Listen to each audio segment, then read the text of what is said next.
Al-Fitra, c'est la foi innée dans ton cœur, mon frère et ma soeur. Tu n'as pas besoin de chercher midi 14 heures. Regarde quand quelqu'un il est coincé, qu'est-ce qu'il dit? Mon Dieu, my God, l'ami à Madonna. تعرف دروك احنا ربي العرب quand il est coincé واش يقول يا ربي يا ربي. Quand il est coincé, وإذا مس الإنسان ضر الله ينطق وإذا مس الإنسان ضر دعا ربه منيبا إليه. Il implore son Seigneur tout en étant يا رب تعرف ربي maintenant. نسيتك بالله. Qu'est-ce qui le fait revivifier chez lui cette demande solennelle à Allah Azza wa Jal? C'est la foi. Vous entendez parler de un chanteur anglais qui s'est converti à l'islam, Cat Stevens. Il s'appelle comment? Youssef Islam. Youssef Islam, il raconte son histoire dans sa conversion. Il dit que lui, il avait fait un pacte avec Allah Azza wa Jal. Quand il s'est noyé dans l'eau. Il s'est noyé, il allait mourir. Il a dit, my God. Ah, t'arrives maintenant ton God. Et pourquoi? Parce que l'imam fait pas le bec. Tu le retrouves à n'importe quel moment où tu es coincé. Quand quelqu'un est très malade, l'imam, en fait, il n'y a pas besoin de trop se casser la tête. Vous pouvez parler à n'importe qui de la foi, elle est innée en lui. Il n'y a pas besoin d'avoir été éduqué d'une façon spirituelle particulière. Il n'y a pas besoin d'être musulman ou musulmane, né musulman ou musulmane. Et c'est pour ça que, subhanallah, vous voyez aujourd'hui, il y a beaucoup de convertis. Dès que tu lui parles un tout petit peu, ce que tu me dis est vrai, je sens dans mon cœur, c'est vrai. Et parce que fitrat Allah, elle est mawjouda. Mais tu l'actives ou tu ne l'actives pas. C'est comme tu veux. إذا أنت كنت مخلصا لله, si toi tu es sincère avec Allah Azza wa Jal, تتحرك فيك حاجة. Il va avoir quelque chose en toi qui va se revivifier. إذا كنت مخلصا لله, si tu es sincère avec Allah Azza wa Jal. Moi, je suis blédard. Vous savez, les blédards, c'est quoi? C'est les gens du blé. Et les blédards, ils racontent des histoires. Moi, je vais raconter une histoire. Vous savez, mes enfants, vous connaissez les animaux qui vivent dans l'eau et en dehors de l'eau. Comment on les appelle? En arabe ou Le français, oui, comment on les appelle? les Français. Les animaux qui vivent dans l'eau et en dehors de l'eau, comme le crocodile, comme la grenouille. Amphibien. Des Amphibien, c'est pas ça? Tu n'es pas très loin, t'es Amphibien. amphibien, c'est vrai. C'est des amphibiens. Et c'est quoi un amphibien? قال لك un حمار في البلاد, un cancre dans la classe. المعلم il leur dit, hey, donnez-moi le nom d'un animal, un amphibien. Mais فهموش, ils n'ont pas compris. Un amphibien. المعلم il leur explique, un amphibien, c'est quelque chose qui vit dans l'eau et en dehors de l'eau. Et tu as le cancre de la classe, dit, moi monsieur. Oui, lavabo.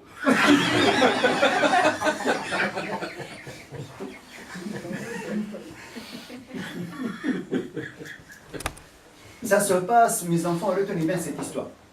Ça se passe à la mer, au bord de cette bhar, il y a une grenouille qui se balade. Et cette grenouille, quand elle se balade, elle a remarqué une espèce de topo jadid. Elle ne l'avait jamais vu auparavant.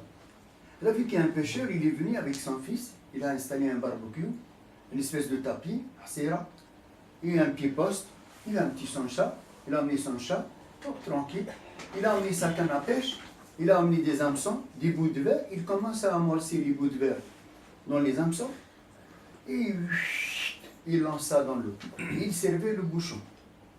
La grenouille, elle n'a jamais vu ça. Elle regarde, waouh, qu'est-ce qu'il fait le mec? Elle n'a pas compris. Et tout d'un coup, elle voit que le bouchon s'enfonce, et il sort, et il attrape une sardine. Il la prend, tac, premier coup, deuxième coup, troisième coup, après il la passe à son fils. Son fils, il enlève les écailles, c'est le pauvre, il l'a mis dans le barbecue. Il mange un bout, il donne à son papa un bout, il donne les arêtes au chat. La grenouille, je ne comprends pas, qu'est-ce qui se passe? Deuxième coup, troisième coup, quatrième coup, au bout d'un certain temps, la grenouille elle commence à comprendre qu'en fait, le monsieur, il est en train de pêcher les sardines qui sont dans l'eau là. Mais c'est ses copines, les sardines. Elle s'est dit, je vais les avertir. Alors elle fait un plongeon. Et elle va, elle trouve le hameçon avec le bout de verre qui commence à tourner, et puis elle voit une sardine qui tourne autour. Et attends, la malheureuse, ne touche pas. Ne touche pas, malheureuse. Tu sais quoi? Tu sais ce bout-là que tu vois, là, comme c'est qui bouge, là, avec le hameçon, là, tu sais, il y a un bout de fer dedans. Si tu le manges, il va te bloquer. Dans ta bouche, tu ne vas plus pouvoir. Il y a un bouchon que tu vas enfoncer en le mangeant, et le pêcheur, il va te sortir. Elle lui raconte toute son histoire. Moi, j'étais dehors, et j'ai vu le pêcheur. Non, non, non, non, non. Alors, ne touche pas. Et reste là, je vais aller avertir les autres sardines. Alors, il est parti avertir les autres sardines. La grenouille et la sardine, elle reste toute seule devant l'hameçon. Et le petit bout de verre, il commence à bouger. Et plus le bout de verre, il bouge, et plus elle salive. Est-ce que c'est vrai? Est-ce que ce que la grenouille, elle a dit, il est vrai? Et plus elle patiente, plus elle craque, et plus elle finit par craquer, elle croque dedans, elle fait enfoncer le bouchon, elle claque, elle se trouve dans la main de pêcheur. Premier coup, sur la tête, deuxième coup, troisième coup, il la jette dans le feu. Ça, c'est l'exemple, notre exemple à nous, mes enfants. Nous sommes dans la dunya, nous sommes dans la vie ici-bas. Et un jour, on va voir si c'est vrai ou si ce n'est pas vrai. Les prophètes, alayhim salatu wassalam, les savants, ils ont dit, ils ont été envoyés en guise d'avertisseurs. Cette grenouille a été partie avertir ses copines les sardines. Ils n'ont pas cru. Elle n'a pas cru. Et quand elle n'a pas cru, qu'est-ce qu'elle a découvert? Une fois qu'elle est sortie de l'eau, elle a découvert toute la vérité. Nous, mes enfants, on est dans la vie. Quand on va sortir de cette vie, on va découvrir si tout ce que Allah il nous a dit, il est vrai ou il est faux. L'iman, la Bouddha, il faut absolument que vous appreniez que vous êtes pour un laps de temps dans cette vie-là et qu'après, il y a une vie éternelle.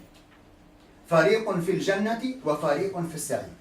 Un groupe qui a cru, qui a pratiqué, qui a mis l'application de la foi innée en lui dans sa vie au quotidien présente, va aller bi'idhnillah samil alim par la miséricorde de Dieu au paradis. L'autre, celui qui n'a pas cru. Allah il dit وَمَا كُنَّا مُعَذِّبِينَ حَتَّى نَبْعَثَ رَسُولًا. Jamais je vais punir quelqu'un ou je vais châtier quelqu'un jusqu'à ce que je lui envoie un messager. Mais Allah nous a envoyé 124 000 messagers et prophètes. Et le dernier des prophètes, c'est Muhammad alayhi salatu wassalam. C'est lui qui nous a dit al-iman, yazid wa yanqus. Il monte et il descend. La foi, c'est comme le vêtement, elle s'use. Ala inna al-iman yablu kama yablu al-thawb. Sachez que la foi, elle s'use comme le vêtement s'use. Qu'est-ce qu'il nous recommande Rasulullah alayhi salatu wassalam? Fajaddidu imanikum. Renouvelez souvent votre foi. Bimada. Fi riwaya, comment on va le renouveler, ya Rasulullah? Qala bi qawli la ilaha illallah. Mon frère, ma soeur, quand ça va pas, من داخل من قلبك من داخل tu dis la ilaha illallah. Je vais vous donner une formule, retenez-la bien.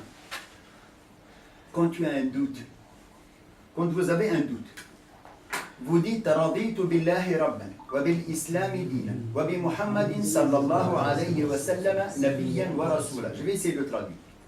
Raditu billahi rabban. Ça veut dire quoi? Ça veut dire que moi je suis satisfait. Je prends Allah comme Seigneur. Et attends, je suis sûr que l'islam c'est une religion qui me correspond. Muhammad alayhi salatu wassalam, nabiyyan wa rasula, prophète et messager d'Allah azza wa jalla. Wallahi, tu vas trouver que la foi, tous les doutes vont disparaître. Et la foi, elle va se revivifier dans ton cœur. C'est une formule. Mais c'est une formule qui nous a enseigné ça? Rasulullah alayhi salatu wassalam. Il nous a dit, jaddidu imanikum. Dans une autre version, quand vous vous rencontrez et que vous parlez d'Allah Azza wa Jalla, la foi elle se revivifie, elle se renouvelle, elle se régénère. Et tu te sens bien. Wallah, tu te sens bien. Et surtout, quand on n'a pas l'habitude. Quand on n'a pas l'habitude de parler d'Allah Azza wa Jalla, notre âme elle est assoiffée. Elle a besoin d'être nourrie spirituellement parlant. Parce que la vraie réalité du vrai bonheur, c'est la relation entre l'âme et le Créateur. Nous sommes composés d'un corps et d'une âme. La plus importante, est-ce que c'est le corps ou l'âme? Qu'est-ce qui est le plus important? L'âme. Vous dites l'âme, hein? On va voir si vous n'êtes pas des mythos. Qu'est-ce qui est le plus important? Le corps ou l'âme? Les deux, il a dit, il est tunisien, malin.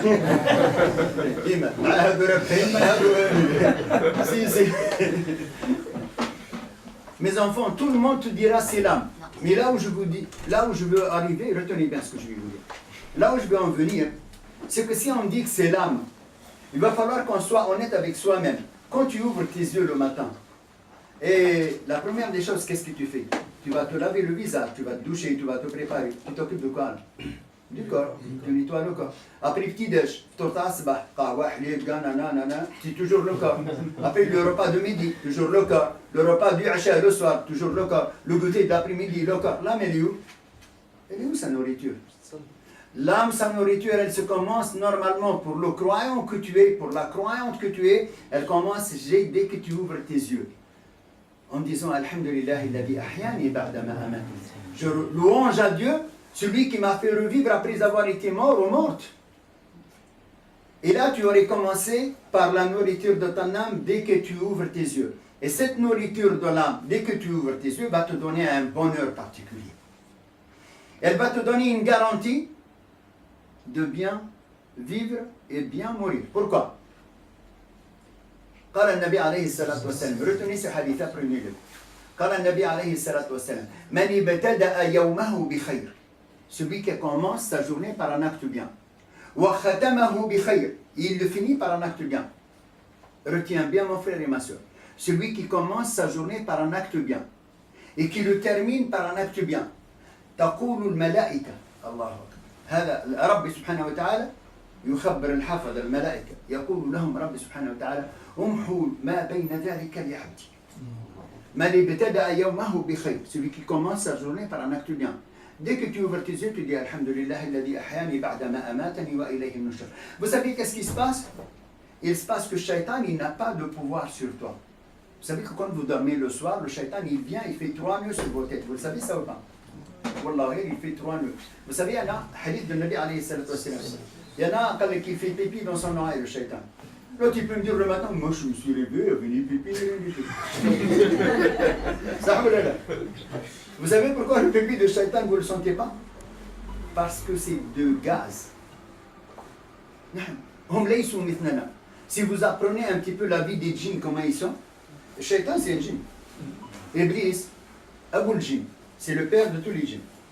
هذا قال النبي صلى الله عليه وسلم الذي لا يستيقظ للصلاة ذلك رجل بال الشيطان في أذنه. Ça c'est un homme ou une personne ou une femme ou une personne que le shaitan il a fait pipi dans son oreille. احنا يا ابن عمي مش في بيبي, احنا يدوبوش يدير لي بغا الشيطان. يقول لها بن عساس سيسلوس تقول لها الصلاة خير من النوم, يقول لك حتى النوم ما عندك فيه نوم. الصلاة خير من النوم, لا prière. ولهذا mes enfants, celui qui le soir il dort, il prend conscience que dans sa foi il a besoin de se protéger. Imaniyan, la foi ta'a, il faut qu'elle soit protégée par quoi? Par une protection de qui? L'ennemi public numéro 1, Shaitan. Après le nefs, après le hawa, après les passions, après le dunya. Ok, mais si tu veux que la foi elle augmente et elle persévère à être restée toujours dans un niveau qui ne baisse pas trop bas, sache que tous les matins, dès que tu ouvres tes yeux, tu es né pour adorer Allah. وَمَا خَلَقْتُ الْجِنَّ وَالْإِنسَ إِلَّا لِيَعْبُدُونَ. Allah dit, je n'ai créé les djinns et les humains que pour m'adorer. مَا أُرِيدُ مِنْهُمْ مِنْ رِزْقٍ إِنَّ اللَّهَ هُوَ الرَّزَّاقُ ذُو الْقُوَّةِ الْمَتِينِ. Mais nous, subhanallah, on se casse la tête sur notre subsistance. Si on avait la foi, l'iman, يعطيك الثقة, il va te donner la confiance en Allah لن ينساك. وَمَا كَانَ رَبُّكَ نَسِيًّا. ما نساكش ربي سبحانه وتعالى. L'iman, tu te dois de le revivifier parce que tu sais que tu n'es pas tout seul. Tu as des anges à côté de toi, un à droite et un à gauche. Tu as des anges protecteurs. Tu as des anges qui t'emmènent ton rizq. Vous savez c'est quoi le rizq? La subsistance, ce que vous avez besoin, la nourriture. Subhanallah. Le Nabi alayhi salatu wa salam il dit لو توكلتم على الله حق التوكل, si vous comptiez sur Allah comme il se doit, لرزقكم كما يرزق الطير, il vous donner votre subsistance comme il la donne aux oiseaux. لو توكلتم, retiens bien ce que je vais dire, لو توكلتم على الله حق التوكل. Si vous comptiez sur Allah comme il se doit, il vous aurait donné votre subsistance comme il la donne aux oiseaux. Tu vas le matin faire salat au subh à la mosquée et tu entends les oiseaux. Tu entends si... Comment on dit chouchou? Elle chante, elle chante. Vous croyez qu'elle chante? وهي تسبح الله عز وجل. وما من شيء إلا يسبح بحمده ولكن لا تفقهون تسبيحه. Il n'y a pas quelque chose qui ne chante pas louange. Les oiseaux ils chantent louange à Allah. Tandis qu'ils chantent louange à Allah parce que eux, les animaux, ils ont compris pourquoi ils ont été créés. وما من شيء إلا أمثالكم. Il n'y a pas quelque chose qui n'est pas une communauté comme nous, les humains. Mais l'être humain que vous êtes, que je suis, il va falloir qu'il revivifie de temps en temps son iman parce qu'il en a besoin. Il a besoin d'avoir un iman fort pour ne pas être enduit dans l'erreur. L'iman, c'est comme une plume dans le vent. Si tu n'as pas un iman fixe, fixe, une plume dans le vent, n'importe quoi, n'importe quelle tendance elle vient, elle t'emmène. ولهذا il faut absolument revivifier souvent sa foi بقول لا إله إلا الله محمد رسول الله صلى الله عليه وسلم بمراجعة تراجع روحك يا ابن عمي. ينقص الإيمان يطلع الإيمان. متى ينقص الإيمان؟ عندما تعصي الله عز وجل. Quand on désobéit à Allah عز وجل la foi elle baisse. متى يطلع الإيمان؟ وقتاش؟ عندما تطيع الله عز وجل. Quand tu obéis à Allah عز وجل ta foi elle augmente. الشيطان عدو الله يعرف il sait par où rentrer ولكن لا يستطيع il ne peut pas toucher n'importe qui. فالإيمان إذا تحب تحفظ روحك كون مع المؤمنين. Tu te dois de te trouver toujours dans une ambiance de foi, de pratique de la foi, de entouré de tes frères et de tes sœurs. Parce que l'iman, quand tu es dans une ambiance où il y a l'iman il augmente. Les Marocains, ils ont un proverbe, ils disent مع من شفتك شبهتك. En fait, en France, on a la même chose. Dis-moi qui tu fréquentes, je te dirai qui tu es. Qui نشوفك مع واحد ناس ملاح. Mais si quelqu'un il a l'iman et que je reste à traîner avec lui, à marcher avec lui, à me balader avec lui, je vais ressentir quelque chose de particulier. ولهذا الإيمان mes enfants, الإيمان بالرزق أن الله سبحانه وتعالى قد رزقني رزقي مقدر مسطر comme il l'a donné aux oiseaux. Rasulullah sallallahu alayhi wa sallam nous a dit. Donc quand on va à la mosquée on entend les oiseaux chouchonner ou chichonner ou siffler et هذاك فين خدام الوازو ils travaillent à la SNCF à la RATP Société Générale Banque de France ils خدام nulle part et après il part il plane ارحم والديك médite خويا médite sur ce que je vais dire. Il travaille où l'oiseau? Nulle part. Il est dans les cieux. Tu as vu la tête de l'oiseau? Tu as vu l'œil de l'oiseau? Tu as vu l'œil de tu ton œil à toi? Tu as vu ton œil? C'est la tête de l'oiseau. Mais ton œil, malgré qu'elle est grande et la tête de l'oiseau, lui il est dans les cieux, il plane, il voit la graine. Et tu le vois faire un pic, il descend, il la mange. لرزقكم كما يرزق الطير لو توكلتم على الله حق التوكل. Rasulullah ça il faut que tu aies la foi de ça. Tu as la certitude que ton risque وفي السماء رزقكم وما توعدون. Ton risque, Allah il te l'a déjà prédestiné. Et par Allah le Tout-Puissant. Certains savants ils disent la foi mon frère. Quand tu as la certitude que ton risque est dans les mains d'Allah Azza wa Jal, tu n'as rien à craindre. Tu es saïd, tu vis heureux. Mais il faut faire les causalités. كاين التوكل وكاين التواكل. Vous savez ça veut dire quoi? التوكل والتواكل. توكل على Allah, c'est que tu comptes sur Allah. Tu fais les causalités. Tu te lèves, tu fais tes ablutions, tu fais salat au-subh, tu implores Allah. Allahumma arzuqni. Arzuqni birahmatika, bifadlika, bimannika, bikaramika. C'est pas la même chose que si tu تضربها بنعسة. Et après tu dis moi ami Hassan il a dit si maktoub ça va m'arriver. Mais il faut que tu fasses les causalités. Un homme il est venu voir le prophète alayhi salatu wassalam. Il va pour rentrer dans la mosquée, il a laissé sa bête. N'est pas attaché. Sa chamelle pas attachée. Calé, attache-la. قال أنا متوكل إذا عم متوكل على الله قال اعقلها ثم توكل على الله attache-la puis après tu comptes sur Allah Azza wa Jalla. Nous mes enfants l'iman il ne nous permet pas de faire n'importe quoi. L'iman il exige de nous qu'on fasse les causalités. Et la meilleure des causalités حسن العلاقة مع الله عز وجل. Revoir où tu en es avec Allah Azza wa Jalla. خلقت للعبادة, tu as été créé pour l'adorer. وما خلقت الجن والإنس إلا ليعبدون. هل تعبد الله؟ قال لك un حمار, vous connaissez le حمار? Un حمار avec son fils. وهذاك الحمار مسكين, le papa du حمار, il est dégoûté parce que son fils il a arrêté de manger. Il a fait grève de la faim. 3, 4 jours, 5 jours, une semaine, il bimout. Il va presque mourir. Le père il va le voir, il dit, Oulid, qu'est-ce qui se passe? Il dit, papa, j'ai plus envie de manger, j'ai envie de mourir. Et pourquoi? Il dit, parce que c'est l'être humain. Chaque fois qu'il y a quelqu'un qui est bête, ils disent l'ahma. Tu vois qu'il y a quelqu'un, ils disent l'ahma. Quelqu'un qui n'est pas bien, ils disent l'ahma. Quelqu'un qui est méchant, ils disent l'ahma. Quelqu'un, j'en ai marre. Aïe. Il m'a dit, mon fils, lève-toi. Écoute. Toi, ahmar que tu es, toi, tu n'es pas comme les êtres humains. Les êtres humains, tu as vu, ils se volent entre eux. Nous, les ahmars, on ne se vole pas entre eux. Les êtres humains, ils se médisent entre eux, ils parlent derrière les uns et les autres. Nous, les ahmars, on ne dit personne. On est ahmar, mais on ne dit personne. Les êtres humains, ils fument. Nous, on ne fume pas. Ils boivent. Nous, on ne boit pas. On est des ahmars, mais on ne boit pas. T'as déjà vu un ahmar fumer un joint, toi? T'as déjà vu un ahmar boire un whisky? Il y a Ben Ami, le whisky, il brûle. Wallah, le feu, tu as fait une nara, vous connaissez, crêpe flambée là. Direct.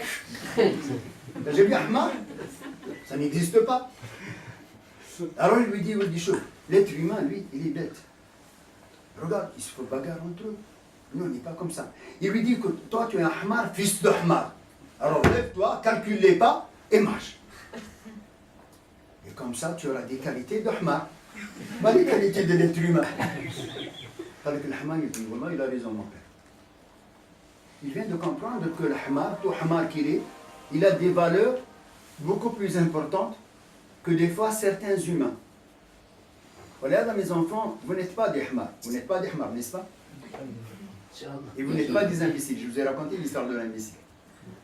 Quand un homme, il avait une Ferrari, la vitesse Ben Ami, il roule à 150, 200 km/h au virage.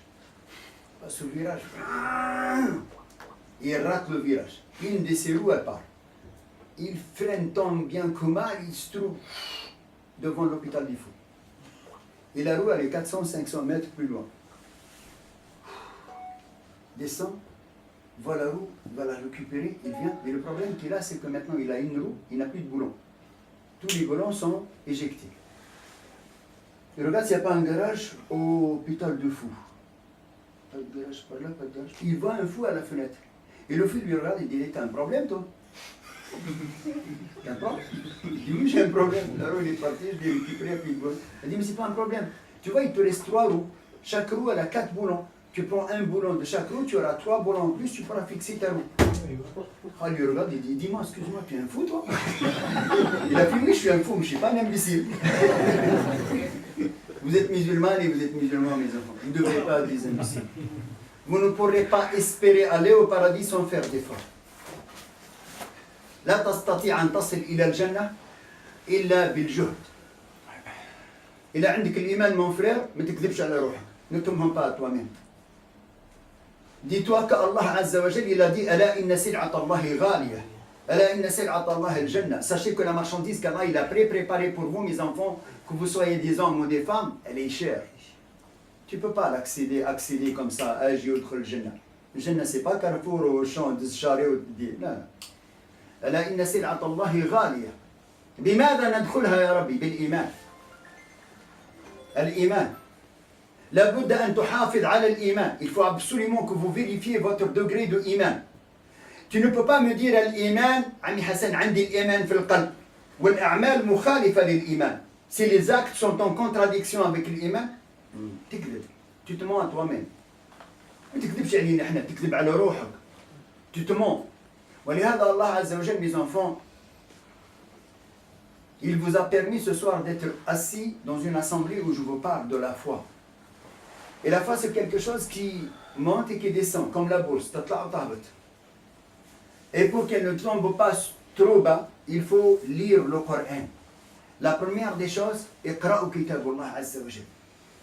كتاب الله فيه نبأ من كان قبلكم وخبر من جاء بعد. Tous les gens qui sont venus avant nous, Allah subhanahu wa ta'ala nous a raconté des histoires. Il nous a dit dans le Coran, وَقْصُصِ الْقَصَصِ لَقَدْ كَانَ فِي قَصَصِهِمْ عِبْرَةٌ. Raconte-leur les récits. Il y a une sourate qui s'appelle les récits. Allah subhanahu wa ta'ala nous raconte plein d'histoires. Vous savez, des fois, mes enfants, avec l'iman, quand l'iman il vient, tu es tranquille, il a pesé dans ton cœur, tu dis, Alhamdulillah, قُلْ لَنْ يُصِيبَنَا إِلَّا مَا كَتَبَ اللَّهُ لَنَا. Dis, rien ne peut nous atteindre que ce qu'Allah il a prédestiné pour nous. Et quand tu as ça dans ta tête, imaniyan, tu es fort. Avec la foi, tu es fort. Si tu fais un projet avec un garçon, pour les filles, ou avec une fille pour les garçons, tu sais, imaniyan, Rabbi subhanahu wa ta'ala, il t'a créé ton moitié. Le couple, il est composé toujours d'un homme et d'une femme, mais toujours des fois on s'inquiète. On dit, ouais, ben dis donc, كيما واحد قال يبغى يتزوج, il y en a un, il voulait se marier. Et chaque fois que ses copains lui disent, alors tu l'as rencontré, bint al-halal. Tu sais l'expression bint al-halal. Vous savez ce que ça veut dire bint al-halal? زعما la fille de bonne famille, bint al-halal. Alors chaque fois qu'il le rencontre, il dit, alors bint al-halal, لقيتها, قال مازال. عام مازال, عامين مازال, 2-3 ans مازال, 4 ans مازال, 5 ans مازال. كثروا قال لهم بنت الحرام وما لقيناهاش.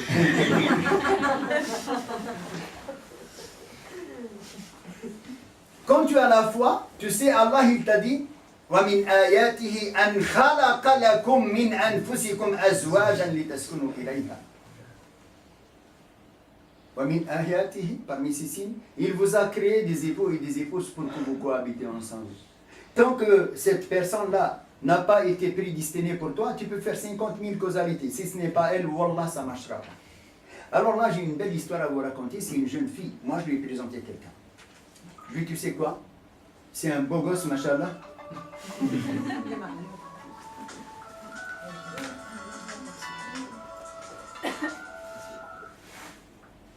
Mets-le en mode appelé si tu veux. Non, je vais couper. Cette fille, je lui ai présenté quelqu'un. Ce quelqu'un, machallah, je suis parti au ski, j'ai passé une semaine, 10 jours là-bas avec lui, c'est quelqu'un de très très bien. Et machallah, je lui dis, dis-moi, tu veux te marier toi? Je connais une fille, machallah, elle pourrait te correspondre. Et bref, je fais là. Pourquoi? Parce que celui qui marie quelqu'un, il gagne 500 ans d'adoration. Ben Ami. Moi-même, les grands-pères, les grands-mères, ils nous oublient. Alors, je fais la connexion de cette fille avec ce garçon-là. Il y a son frère, c'était mes voisins, c'est une fille, machallah, très très bien, le garçon il est très très bien. Ils se voient, en famille, tout bien, comme il faut, dans les règles de l'art. Il est d'accord, il la trouve agréable, elle le trouve agréable, tout va très très bien. Ils sont d'accord sur tout. Les parents ils viennent demander la main, visite, machin, truc, 3, 4, 5 fois, 6 fois, ils sont d'accord. Là maintenant il faut concrétiser maintenant les dates de mariage, les choses. Lui il m'appelle, il me dit, Ami Hassan s'il te plaît, moi avant de me marier avec elle, il me reste une seule chose à te demander. Je dis quoi? Il me dit, chaque fois que je viens la voir, je n'ai jamais vu son foulard. Est-ce que tu peux lui demander qu'elle enlève son foulard? Je veux la voir son foulard. Si maintenant, là, je suis sûr de mon coup, c'est la personne qu'il me faut, mais je veux la voir son foulard. Alors là, il y a deux avis de savants. Il y a des savants qui disent, tu as le droit d'exiger. Des savants qui disent, parce que c'est l'amour de ta vie, ça va être la femme de ta vie. Donc c'est la maman de tes enfants, il faut que tu sois sûr qu'elle va te plaire. Et il dit, je vais